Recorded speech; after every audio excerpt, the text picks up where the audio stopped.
The gunshot echoed across the dusty plains of Copper Ridge like thunder on a clear day, sending a murder of crows spiraling into the blazing Arizona sky. Young Timothy Fletcher pressed his face against the schoolhouse window, his breath fogging the glass as he watched the stranger dismount from his peculiar horse, if you could even call it a horse. The creature moved with an otherworldly grace, its silver coat shimmering in the afternoon heat like liquid mercury, and its eyes glowed with an intelligence that seemed almost human. Sheriff Marcus Webb wiped the sweat from his weathered brow as he stepped out of his office, his hand instinctively moving to the Colt 45 at his hip. He'd seen a lot of strange things in his 23 years of keeping peace in this godforsaken territory, but nothing quite like the figure now walking down Main Street. The stranger stood tall, maybe 6.5 feet, wearing a long brown duster that seemed to ripple in the desert wind. His hat was pulled low, casting shadows across features that appeared human enough from a distance, but there was something in his movements, too fluid, too controlled, that made the sheriff's veteran instincts scream warnings. The children in the schoolhouse had all gathered at the windows now, their lessons forgotten as they watched the mysterious figure approach. Miss Sarah Catherine, their young teacher from Boston, tried to maintain order but found herself equally transfixed by the scene unfolding outside. She'd come west 2 years ago seeking adventure and purpose, but lately, Copper Ridge had been anything but adventurous. Until today, the stranger's boots made no sound on the wooden planks of the boardwalk, and when he pushed through the saloon doors, the usual cacophony of voices, laughter, and clinking glasses fell silent, as if someone had dropped a heavy curtain over the entire establishment. Inside, the air, thick with tobacco smoke and whiskey fumes, seemed to part around him like he carried his own personal atmosphere. Big Tom Morrison, the saloon owner and unofficial mayor of Copper Ridge, had seen enough dangerous men to recognize trouble when it walked through his doors. But this was different. The stranger's eyes, when they briefly caught the light from the window, seemed to hold depths that no human eyes should possess, like looking into the night sky itself, filled with distant stars and infinite space. What Big Tom didn't know, what none of them could have known, was that those eyes had indeed seen the cosmos. They had witnessed the birth of stars, the death of worlds, and the endless dance of galaxies across the void. The man they saw was not entirely a man at all, though he had lived among humans for so long that the distinction had become almost meaningless to him. His name, the one he'd chosen for this life, was Ezra Stone, and he had been walking the American frontier for nearly 40 years, always moving, never aging, carrying secrets that would shatter the minds of these simple frontier folk. He was what his people called a wanderer, one of the few of his kind who had chosen to live among the humans rather than observe from afar. His mission, if it could be called that, was to understand what made humanity so fascinatingly unpredictable, so beautifully flawed, and so worth protecting. The silence in the saloon stretched like a taut rope until old Jake Bartlett, 3 sheets to the wind as usual, hiccuped loudly and broke the spell. Conversations resumed, but quieter now, wary glances following the stranger as he approached the bar. Big Tom cleared his throat and asked what the stranger would have, his voice carrying just a hint of the nervousness he felt. Ezra's reply came in a voice that seemed to carry the weight of mountains and the whisper of wind across empty deserts. He ordered whiskey, neat, and when Big Tom poured it, the stranger's pale hand briefly touched the glass. For just a moment, the liquid seemed to glow with an inner light that made Big Tom blink and shake his head, wondering if he'd been sampling his own product too liberally. Outside, Sheriff Webb was making his rounds, but his attention kept drifting back to that silver horse tied up in front of the saloon. The animal, if that's what it was, stood perfectly still, its head raised as if listening to sounds beyond human perception. Its eyes, like its rider's, held an intelligence that seemed almost alien in nature. The afternoon sun was beginning its descent toward the western mountains when the first sign of real trouble appeared on the horizon. Dust clouds rising in the distance, moving too fast and too organized to be anything natural. The sheriff raised his spyglass and felt his blood turn cold. Riders, at least 20 of them, and riding hard toward Copper Ridge with the kind of purpose that meant only one thing, trouble of the deadly variety. He recognized the lead rider even at this distance, Black Hat Murphy, a gunslinger whose reputation stretched from California to Texas, a man who killed for money and pleasure in equal measure. But what was he doing in Copper Ridge? This was a peaceful town, a place where families came to build new lives, not the kind of place that attracted men like Murphy. The answer came to him with sickening clarity when he remembered the conversation he'd overheard at the general store 3 days ago. A conversation about a certain school teacher who'd come from back east, a young woman whose father happened to be a very wealthy Boston banker, a young woman who might be worth a considerable ransom to the right kind of desperate men. Sheriff Webb ran toward the schoolhouse as fast as his aging legs could carry him, his heart pounding not just from exertion, but from the terrible knowledge that he was about to face odds that no amount of experience could overcome. 20 armed men against one aging sheriff. It wasn't a fight. It was a slaughter waiting to happen. Inside the school, Miss Sarah Catherine was trying to conduct the afternoon's geography lesson, pointing to a map of the United States and explaining the vast distances between territories, when the first of the children spotted the dust cloud approaching from the east. Little Emma Patterson, always the most observant of her students, tugged on her teacher's blue cotton dress and pointed toward the window with wide, frightened eyes. Sarah looked out and felt her stomach drop. Even without experience in frontier dangers, she could recognize the intent in that approaching dust cloud.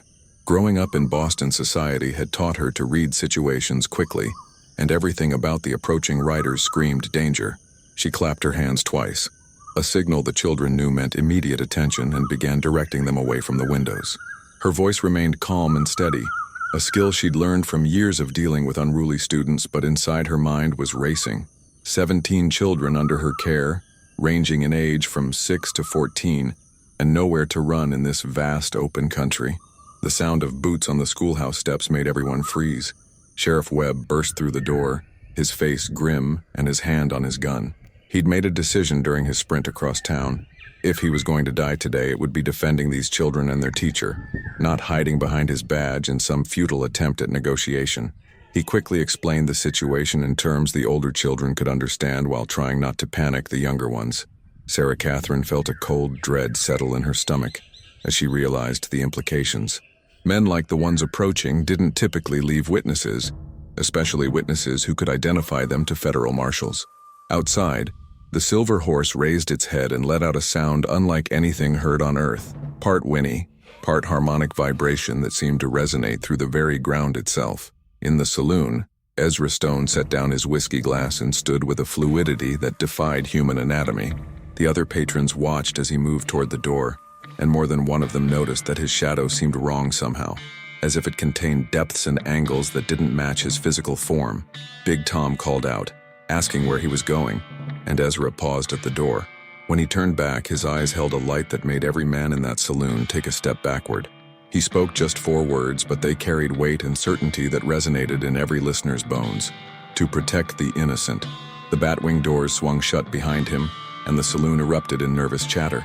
Several men moved to the windows to watch as the stranger walked toward his mount, with that same impossible grace.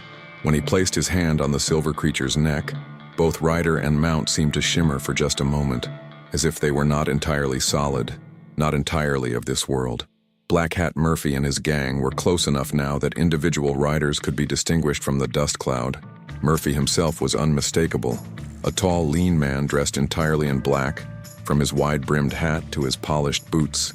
His face bore scars from knife fights and bullet wounds, and his eyes held the cold emptiness of a man who had long ago stopped seeing other people as anything more than obstacles or opportunities. Behind him rode 19 of the most dangerous men the territory had ever produced. Killers, thieves, and worse.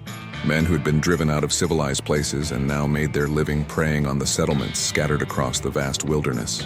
They had planned this raid for weeks, gathering information about Copper Ridge's defenses, its people, and most importantly, its young school teacher whose family connections made her worth more alive than dead. At least initially. Murphy had done his research. He knew Sheriff Webb was past his prime, knew the town had no organized militia, knew that help from the nearest fort was days away. It should have been simple. Ride in, take the girl, demand ransom, disappear into the Badlands. Clean, profitable, efficient. What he hadn't counted on was the figure now mounting a silver horse in front of the saloon. Ezra Stone settled into his saddle with the ease of someone who had been riding since before horses were domesticated on Earth. Beneath him, his mount, which was indeed not entirely a horse, pawed the ground with hooves that left faint, glowing impressions in the dust. The creature was a hybrid, part terrestrial horse and part something far more exotic, bred in laboratories hidden deep beneath mountains in the Colorado Territory, where Ezra's people maintained their few Earth-based facilities. The approaching riders were now close enough that the thunder of their hooves could be felt through the ground. In the schoolhouse, Sheriff Webb was positioning the older boys at strategic windows while directing Sarah Catherine to lead the younger children toward the back of the building. His plan was simple and desperate: make them fight for every inch, buy time, and hope for a miracle. Miracles, as it happened, sometimes came in unexpected forms. The first shot rang out when Murphy's gang was still 200 yards from town. It came not from the sheriff's gun or from any of the townspeople, but from a weapon that made no sound louder than a whisper, but sent a beam of light streaking across the desert like captured lightning. The lead rider, a brutal man known as Sidewinder Joe, simply toppled from his horse as if struck by an invisible fist, his body smoking slightly as it hit the ground. Murphy hauled on his reins and signaled for his men to spread out, his mind racing to understand what had just happened. There had been no muzzle flash, no gun smoke, nothing to indicate where the shot had come from. His eyes swept the town, looking for sniper positions. And that's when he saw the figure on the silver horse moving toward them with unhurried confidence. The stranger rode alone across the open ground between the town and Murphy's gang, and something about his approach made even these hardened killers feel a chill that had nothing to do with the desert wind. He moved like a man who had never known fear, never doubted his own abilities, never questioned his right to stand against impossible odds. Murphy called out, demanding to know who the stranger was and what business he had interfering with their plans. Ezra's response carried clearly across the distance, spoken in that same mountain and wind voice that had unsettled the saloon patrons. He identified himself simply as a friend to those who meant no harm, and an enemy to those who would hurt the innocent. The words seemed straightforward enough, but there was something in the way he spoke them that made Murphy's horse sidestep nervously, and several of his men exchanged glances. These were men who made their living reading danger, and every instinct they possessed was telling them to ride away, to find easier prey, to avoid whatever was about to happen in this dusty nowhere town. Murphy, however, had not become the most feared gunfighter in 3 territories by backing down from challenges. He'd killed dozens of men, faced down armies of federal marshals, and survived everything the frontier could throw at him. One stranger, no matter how strange, was not going to cost him a payday that could set him up for life. He signaled his men to fan out into their attack formation, a tactic that had served them well in a dozen similar raids. They would surround the town, hit the schoolhouse fast and hard, grab the girl and be gone before any organized resistance could form. The stranger on the silver horse was just one man, and one man couldn't be everywhere at once. That assumption proved to be spectacularly incorrect. What happened next would be talked about in saloons and around campfires across the territory for decades to come, though most people who heard the stories would dismiss them as tall tales and frontier exaggeration. The truth, as is often the case, was far stranger than fiction. Ezra Stone raised his right hand, and the weapon he drew from beneath his duster looked nothing like any gun the assembled outlaws had ever seen. It was long and silver, seeming to be made from the same material as his horse, and it hummed with barely contained energy. When he fired it, the beam that emerged moved faster than human eyes could track, striking with surgical precision. 3 more outlaws fell from their horses before Murphy could even process what was happening. They didn't die. Ezra's people had strict policies about unnecessary killing, but they were instantly and completely incapacitated, their nervous systems temporarily disrupted by energy patterns that would be completely foreign to human science for another century. Murphy finally found his voice and screamed orders to his remaining men, but their formation was already falling apart. Horses that had been trained for battle were rearing and refusing to advance, sensing something their riders couldn't, that the being they faced was not entirely human, and the silver creature he rode was definitely not entirely horse. The second phase of the battle began when Ezra spurred his mount forward. The silver horse moved like liquid starlight, covering ground at speeds that defied physics, weaving between the outlaws with impossible grace while its rider continued to fire that strange, silent weapon. Men dropped from their saddles one after another, not dead but deeply unconscious, their bodies smoking faintly where the energy beams had struck them. In the schoolhouse, Sheriff Webb and the children watched in amazement through the windows. The older boys pressed their faces against the glass, trying to understand what they were seeing, while Sarah Catherine gathered the younger ones around her and tried to keep them calm. None of them had ever seen anything like the battle unfolding outside. The stranger moved through the gang of outlaws like he was dancing, never in the same place twice, never where the return fire was aimed. And there was plenty of return fire. Murphy's men were professional killers, and they recovered from their initial shock quickly enough to start shooting back. But their bullets seemed to pass through empty air where the stranger had been just a heartbeat before. Murphy himself finally managed to get a clear shot, drawing his famous pearl-handled Colt and firing 3 times in rapid succession. He was a marksman of legendary skill, and all 3 shots should have found their target. Instead, they sparked off what looked like empty air around the stranger, as if he were surrounded by some invisible barrier. That was when Murphy began to understand that he and his men were not facing a human opponent. The realization came too late to save his gang. Within minutes, 16 of his 20 men were unconscious on the ground, their horses milling about in confusion. The 4 survivors, including Murphy himself, found themselves surrounded by their intended victim, a single rider on a silver horse who had just demonstrated abilities that belonged in nightmares or fever dreams. Ezra Stone's voice carried clearly across the sudden silence that had fallen over the battlefield. He offered the survivors a choice: leave now, never return to this territory and spend the rest of their lives wondering what they had encountered, or stay and face consequences that would be far worse than simple unconsciousness. 2 of the remaining outlaws didn't need to be told twice. They wheeled their horses and rode away as fast as their mounts could carry them, disappearing into the dust clouds their own approach had raised. They would never be seen in the territory again, and when they finally stopped running, they would tell stories that no one would believe. That left Murphy and 1 loyal lieutenant, a killer named Scarface Pete, who had ridden with Murphy for 8 years and had never seen his leader back down from anything. Both men drew their guns simultaneously, determined to go down fighting if necessary, but knowing that they were facing something beyond their understanding or their ability to defeat. Ezra regarded them with something that might have been pity. He had walked among humans for decades, had seen their capacity for both great good and terrible evil, and he understood the forces that drove men like Murphy to become what they were. But understanding did not mean tolerance, especially when innocent lives were at stake. The weapon in his hand made that whisper-soft sound twice more, and both men slumped forward in their saddles, unconscious before they hit the ground. Their horses, finally free from the terror that had been radiating from the Silver Mount, calmed immediately and began wandering toward the town's water trough. In the sudden silence that followed, the people of Copper Ridge began to emerge from their hiding places. Store owners peered out from behind barricaded doors. Children pressed their faces against schoolhouse windows, and Sheriff Webb stepped outside with his gun still drawn, but his hand shaking slightly. Ezra Stone dismounted with that same fluid grace and walked among the unconscious outlaws, checking each one with the thoroughness of a doctor examining patients. His silver mount followed without being led, stepping carefully around the fallen men as if it understood the need for care in the aftermath of violence. The sheriff approached cautiously, his experienced eyes taking in the scene, but his mind struggling to process what he had witnessed. 20 of the most dangerous men in the territory had been defeated by a single opponent who had never once appeared to be in any real danger. The weapon the stranger carried looked nothing like any firearm Webb had ever seen, and the way he had moved during the fight defied every law of physics the sheriff thought he understood. When Ezra looked up and met the sheriff's eyes, Webb felt a chill run down his spine. Those eyes held depths that seemed to contain starlight and cosmic distances, and the intelligence behind them was clearly not entirely human.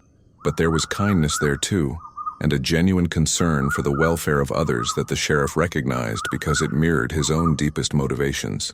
Sarah Catherine emerged from the schoolhouse with her students gathered around her like chicks around a mother hen. The children stared in wide-eyed amazement at the unconscious outlaws scattered across the ground, and at the strange man who had defeated them single-handedly. The older boys peppered him with questions about his weapon and his horse, while the younger children simply stared in the kind of awe usually reserved for fairy tale heroes. Ezra answered their questions as best he could without revealing too much about his true nature. He told them he was a traveler from far away, that his weapon was a family heirloom, and that his horse was a special breed not commonly found in these parts, all of which was technically true, even if it didn't convey the whole truth. The practical matter of what to do with 20 unconscious outlaws required immediate attention. Sheriff Webb suggested locking them in the town jail until a federal marshal could arrive to transport them to territorial prison. But Ezra had a different suggestion. These men, he said, would wake up in a few hours with no memory of how they had been defeated or by whom. They would remember deciding to attack the town, and they would remember waking up on the ground, but everything in between would be a blank. This selective memory modification was a side effect of the energy weapon he had used, though he didn't explain that to the sheriff.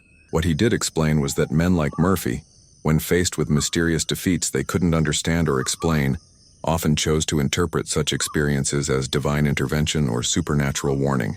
Many would give up their criminal ways, rather than risk facing similar unknown powers again. The sheriff was skeptical, but he had to admit that the stranger's approach had one significant advantage. It would prevent Murphy's gang from seeking revenge against Copper Ridge once they were released from prison. Men couldn't take vengeance for defeats they couldn't remember or understand. As the afternoon wore on, and the unconscious outlaws began to stir, Ezra prepared to leave. His work here was done, and staying longer would only invite more questions he couldn't answer. But before he could mount his silver horse, young Timothy Fletcher approached him with the kind of directness that only children possess. The boy asked if Ezra was an angel, come down from heaven to protect them. The question hung in the air like desert heat, and every adult present waited to hear how the stranger would respond. Children, Ezra had learned over his decades among humans, often possessed an intuitive understanding that adults had lost, and their questions were frequently the most difficult to answer. He knelt down, so that he was at eye level with Timothy, and spoke in a gentle voice that seemed to carry the whisper of wind through tall grass.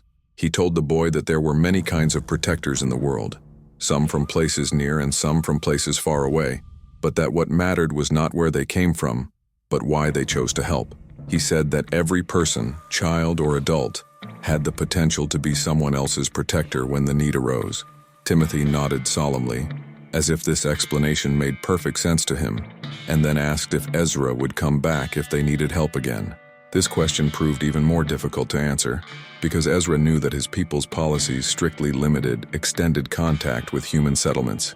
He was already pushing the boundaries by intervening as directly as he had, but looking into the boy's eyes and seeing the faces of all the other children gathered around, he found himself making a promise that he wasn't entirely sure he could keep. He told Timothy that good people were never truly alone, that help could come from unexpected places, and that the important thing was to always be ready to help others when they needed it. Sarah Catherine watched this exchange with growing curiosity about the man who had saved her life and the lives of her students.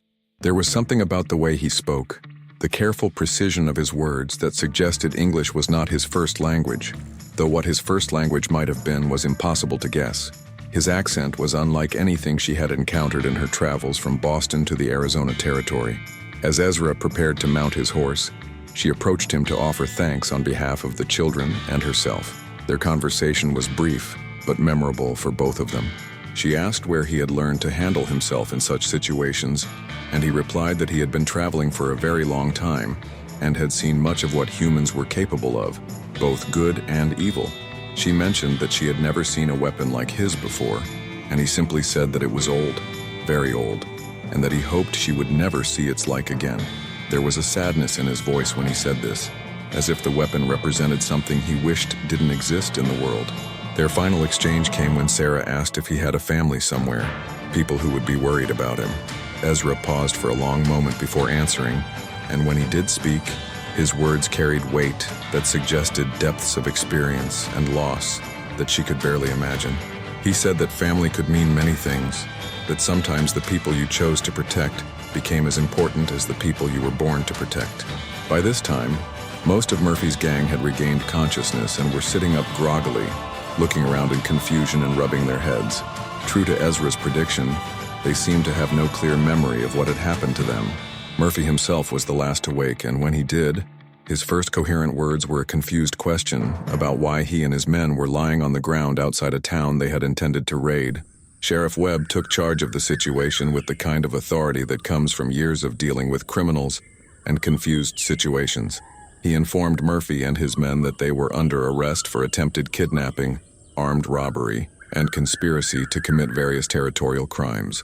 The fact that they couldn't remember committing these crimes didn't change the fact that multiple witnesses had seen them approach the town with clear criminal intent. What followed was a negotiation that would have seemed surreal to anyone who hadn't witnessed the preceding events. Murphy, faced with charges he couldn't remember earning and evidence he couldn't dispute, found himself in the unprecedented position of having to accept the sheriff's version of events. The alternative, insisting on his innocence in the face of overwhelming witness testimony, would likely result in a territorial judge assuming he was lying to avoid punishment. Sheriff Webb, guided by suggestions from Ezra, offered Murphy's gang a choice. They could face formal charges and territorial prison, or they could accept banishment from Arizona territory with the understanding that returning would result in automatic life imprisonment. Most of the gang chose banishment, preferring the uncertainty of starting over somewhere else to the certainty of territorial prison. Murphy himself wrestled with the decision longer than his men.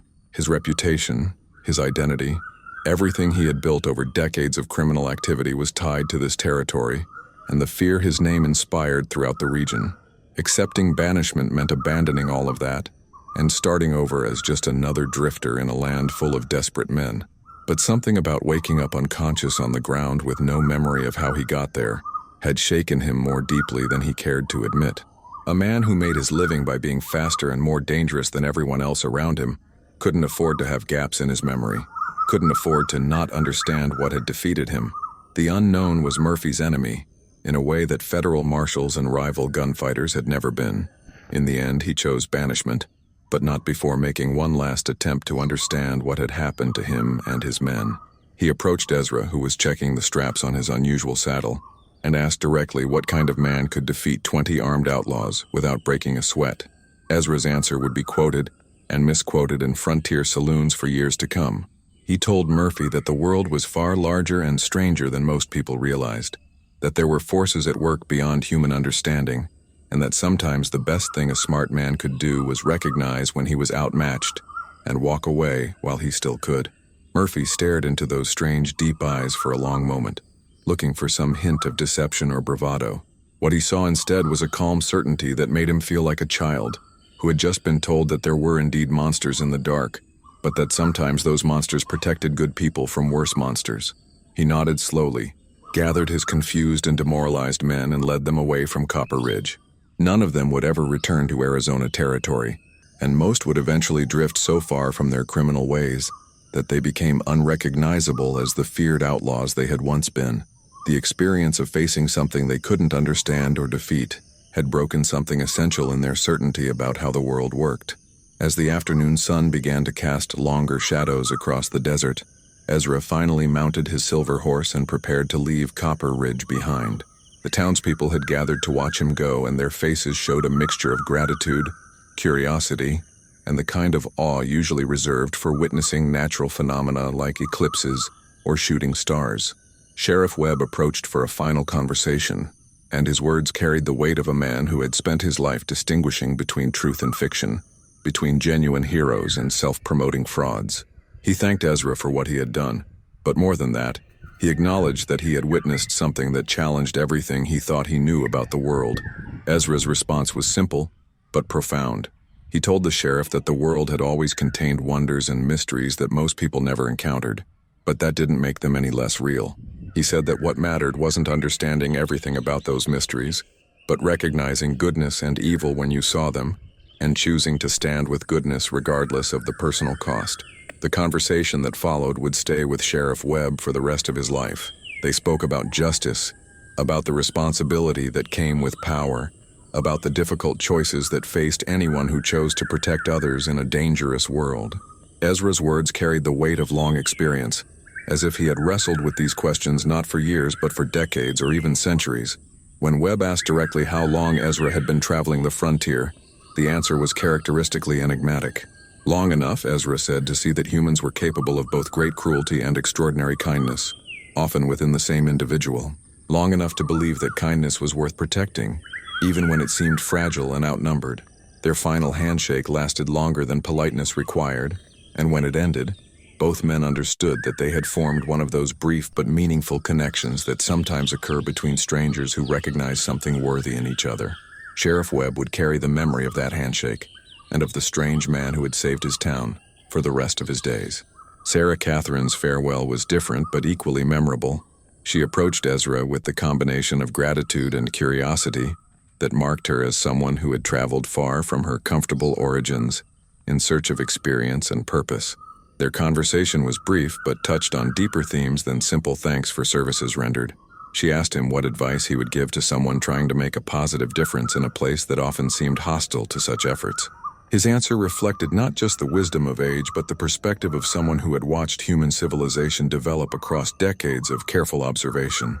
He told her that the most important changes often began with small acts of kindness and courage, that teaching children to think clearly and treat others with respect was more valuable than any amount of gold or silver, and that people who chose to help others in difficult places were often the most important people in the world, even when their contributions went unrecognized. Sarah found herself studying his face as he spoke, trying to memorize the features of the man who had saved not just her life but the lives of her students. There was something timeless about his appearance, as if he could have been any age from 30 to 60, and his eyes held depths that suggested he had seen far more of the world than any normal traveler could have experienced. When she finally worked up the courage to ask where he was traveling next, his answer was both vague and somehow comforting. He said he would continue moving west, helping where he could, learning what he could about the people he encountered. He made it sound like a calling rather than just wandering, and she found herself envying him the clarity of purpose that seemed to guide his life. As Ezra prepared to ride away, young Timothy Fletcher broke away from the group of children and ran toward him with something clutched in his small hand. It was a drawing, made during art lessons that morning before the world had changed, showing a simple house with a family standing in front of it under a bright yellow sun. Timothy pressed the drawing into Ezra's hand and explained, with the serious intensity that only children can bring to such moments, that it was for him to keep, so he wouldn't forget them. The gesture hit Ezra with unexpected emotional force, reminding him of why he had chosen to live among humans despite the isolation and constant deception that choice required. He accepted the drawing with the solemnity it deserved and carefully tucked it into an inner pocket of his duster. Then he reached into his saddlebags and withdrew something that made the assembled crowd gasp in amazement, a small crystal that seemed to contain its own internal light, shifting through colors that had no names in any human language. He placed the crystal in Timothy's palm and closed the boy's fingers around it gently. He explained that it was a special stone that would always glow when good people were nearby, and that as long as Timothy carried it, he would never be completely alone. The crystal would serve as a reminder that there were protectors in the world, even when they couldn't be seen. What Ezra didn't explain was that the crystal was a sophisticated communication device that would allow his people to monitor the boy's well-being and the safety of Copper Ridge for years to come. It was a violation of protocol to leave such technology with humans, but some rules were worth breaking when children were involved. The sun was beginning to set behind the western mountains when Ezra Stone finally rode away from Copper Ridge, his silver horse moving with that same otherworldly grace across the desert landscape. The people of the town stood watching until he disappeared into the heat shimmer and gathering shadows, and even then, many continued to stare at the empty horizon as if expecting him to reappear. Sheriff Webb was among the last to go inside, and when he finally did, he found himself checking and double-checking the locks on the jail where Murphy's few remaining men spent their final night in Arizona territory, not because he feared they would escape, but because the events of the day had reminded him that the world contained mysteries he had never imagined, and some mysteries might not be as benevolent as the one that had saved his town. In the schoolhouse, Sarah Catherine sat at her desk long after the children had gone home, trying to make sense of what she had experienced. She had come west seeking adventure and found more than she had bargained for, a reminder that reality contained possibilities that her Boston education had never prepared her to understand. The memory of the stranger's strange weapon and impossible movement would stay with her for the rest of her life, a secret she would carry, but never quite believe herself. The children of Copper Ridge went home that evening with stories that their parents struggled to believe, despite having witnessed much of the afternoon's events themselves. Timothy Fletcher clutched his glowing crystal and fell asleep wondering if angels really did come down from heaven to protect good people, while his parents wondered what kind of world they had brought their children into. But perhaps the most profound effect of that day's events was felt by the man who had caused them. As Ezra Stone rode through the gathering darkness, following trails that only he could see toward destinations that existed on no human maps, he carried with him the memory of Timothy's drawing and the sound of children's voices raised in wonder and gratitude. These moments, these connections with individual humans who embodied the best qualities of their species, were what made his long exile from his own people bearable. They reminded him why his people had chosen to watch over humanity despite their flaws and conflicts, why beings with the power to cross the void between stars had decided that this small, violent, beautiful species was worth protecting. The silver horse beneath him was not just a mount but a companion, one of the few beings in this world who truly understood what he was and why he had chosen to live as he did. As they traveled through the desert night, moving by the light of alien stars that humans had not yet learned to see, horse and rider shared a contentment that came from duty well performed and innocence preserved. Behind them, Copper Ridge settled into an evening that would be remembered and discussed for generations. The attack that had threatened to destroy their peaceful community had been turned into a story of miraculous salvation, and while the details would change in the telling and retelling, the essential truth would remain. Sometimes help came from the most unexpected sources, and sometimes the impossible became possible when good people faced their darkest moments. In the years that followed, Copper Ridge would grow and prosper, becoming one of the most successful settlements in the territory. Sarah Catherine would stay to see her students grow up and have children of their own, many of whom she would also teach. Sheriff Webb would serve the community for another 15 years before retiring to write memoirs that no publisher would ever believe were entirely factual. And Timothy Fletcher would grow up to become a teacher himself, traveling to remote settlements across the frontier with a glowing crystal in his pocket and stories of the day when a stranger on a silver horse had saved his school. He would spend his life helping other children learn to read and write and think for themselves, never quite understanding that he was continuing the work that Ezra Stone had begun, but carrying it forward in the most human way possible. The crystal would glow faithfully throughout Timothy's long life, and when he finally passed it on to his own children, it would continue to serve as both a reminder and a promise that somewhere in the vast wilderness of the American frontier, there were guardians watching over those who needed protection, and that help could come from the stars themselves when the need was great enough. As for Ezra Stone, he would continue his wandering for decades more, appearing in moments of crisis in settlements scattered across the growing nation, always moving, always alone except for his silver companion, always carrying the memory of a boy's drawing, and the sound of children's voices raised in wonder. He was one guardian among many, one protector in a vast network of beings who had chosen to make humanity's cause their own. The frontier was wide and dangerous, full of men like Black Hat Murphy and threats that sheriff's badges and six-shooters couldn't always handle. But it was also full of people like Sarah Catherine and Timothy Fletcher and Sheriff Webb, people who chose kindness over cruelty, courage over cowardice, hope over despair. And as long as such people existed, as long as they continued to build communities and teach children and stand up to bullies, there would be guardians watching over them from the shadows and the stars. The story of what happened in Copper Ridge that day would be told and retold until it became legend, and like all legends, it would carry within it a truth larger than the facts from which it grew.